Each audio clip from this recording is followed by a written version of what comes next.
greet among us the youth delegate from Georgia. And so I'm now giving the floor to the Georgian delegation. Mr. Chair, Excellencies, distinguished delegates, ladies and gentlemen, I have the greatest honor to address this important international forum on behalf of the Georgian youth. First of all, allow to extend my deepest appreciations towards the United Nations for this unique opportunity of speaking before the Third Committee of the United Nations General Assembly. I would also like to express my utmost gratitude to the government of Georgia for its continuous support to the Youth Delegates Program. And hereby, let me also express my hope that in coming years, many more countries from our region will follow this suit and empower young people to voice their concerns and ideas from the floor of the United Nations. Today, we are witnessing an extremely important momentum in the field of youth affairs. At the national level, there are hundreds of youth-run and youth-specific organizations, youth ministries, departments and agencies. Additionally, as of this year, over 70% of the world's nations either had their national youth policies or are in the process of developing ones. On this note, I would like to strongly salute the efforts undertaken by the government of Georgia to revise its national youth policy document and develop the first ever national action plan on youth. At the United Nations, we now have a Secretary General Special Envoy on Youth, youth representatives from across the world, interagency network on youth development, system-wide action plan on youth, and hopefully we will soon have the permanent United Nations panel on youth. This does not definitely imply that United Nations has achieved its full potential. Unfortunately, challenges remain. Young people lack decent access to media, funding, and employment opportunities. They lack regular and institutionalized mechanisms of engagement with their governments and international organizations, including the United Nations. Mr. Chair, I am deeply humbled to have the opportunity of contributing to the United Nations efforts to listen and act upon the voices and concerns of the world's young people. For the last 3 months, as the youth delegate of Georgia, I had an opportunity of meeting with thousands of youngsters. I traveled to cities, towns, and villages. I visited universities, schools, and youth organizations, active student groups, and individual youngsters to listen to their ideas and connect them to the work of the United Nations. And I have to admit, the takeaway from our communication has been rewarding and thought-provoking at the same time. The following are the areas that need to be dealt with in an expedited and systemic manner. Although the government of Georgia prioritizes education in its national programs, in some rural areas, youth still lack decent educational opportunities, including geographic accessibility of schools, qualified teachers, and school facilities infrastructure. It is an overall trend both in Georgia and the rest of the world that there is a substantial potential among the youth to develop their capacities, especially in the field of technologies. However, there is a negative correlation between the existing youth potential and its actual translation into employment opportunities.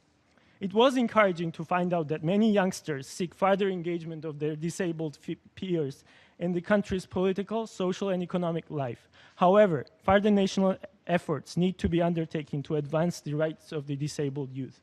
One more important point from my meetings with the youth is that young population face major injustice on a daily basis in the form of military occupation of 2 regions of Georgia, Abkhazia, Georgia, Tskhin Valley region / South Ossetia, Georgia.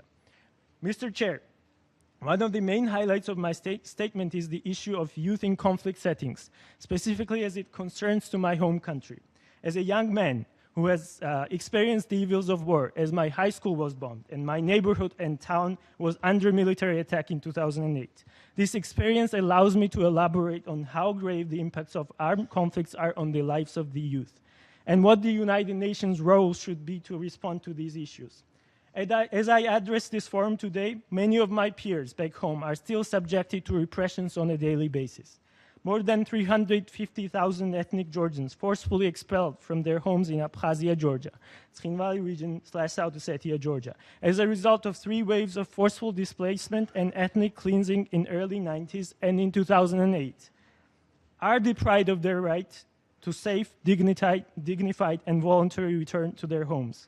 Those few thousand ethnic Georgians remaining under the Russian occupation in Gali, Tvarcheli, Ochamchire, Akhagori, and Sachkhera districts are deprived of fundamental human rights, including their right to education in their native languages, etc.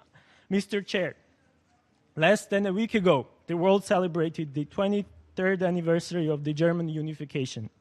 It is symbolic that on the same day, several Georgian families were expelled from their homes in the villages of Ditsi and Dvani along the occupation line, simply because their households appeared beyond the barbed wires and iron fences that Russian troops keep installing to divide peoples like the Berlin Wall divided the German nation decades ago. Despite the international call, fundamental rights and freedoms of the population residing in the occupied territories and their vicinity are blatantly violated, including but not limited to the rights of the free movement, education in the native language, and other civil, economic, and cultural rights. In protest to these illegal activities, recently the Georgian youth, including students from various universities nationwide, organized a series of protest rallies along the occupation line. As the youth representative of Georgia, I fully share the spirit of this movement. Our message to the world is clear. If we allow injustice in the truly occupied regions of Georgia today, next day it may extend to the entire country. And if we allow injustice to prevail in Georgia, at the end of the day, it will have regional or wider implications. Therefore, on behalf of the young people of Georgia, I call upon the United Nations to support undertaking appropriate and effective measures to end illegal activities in the occupied regions of Georgia and its vicinity, and to underscore the need for establishing international security and monitoring mechanisms. It is important that the United Nations response to violations of fundamental human rights in conflict-affected areas, not only in times of high crisis, but also in times of peace. In this light, I would like to take the opportunity and join the international community in condemning gross human rights violations in Syria or elsewhere, in particular when they are directed against the young population. I thank you for your attention.